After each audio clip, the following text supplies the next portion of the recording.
ឆ្ងាយណាស់ហើយកែបងអើយភ្លេចរៀមហើយឬស្នេហា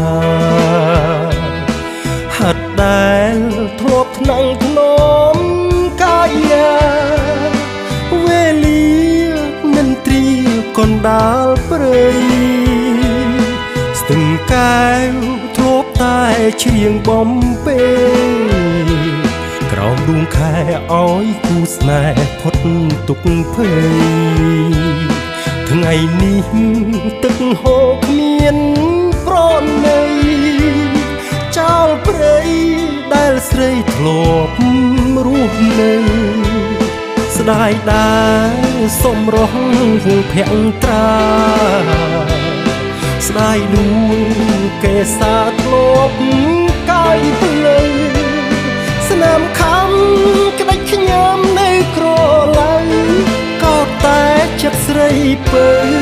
ហូរទៅគ្មាននឹកនេះស្ទឹងកែវកែវកុំហូរធ្វើអ្វីគួរប្រណីដល់បាក់សីដែលកំព្រីធ្លាប់បានជួបភក្ត្រកែវពុំគ្រប់គ្រាដែលគ្នាម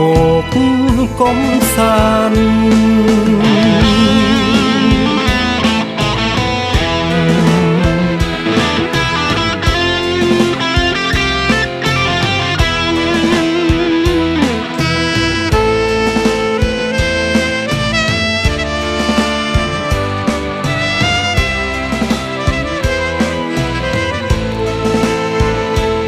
ស្ដាយដែរសំរងភក្ត្រាស្ដាយដួ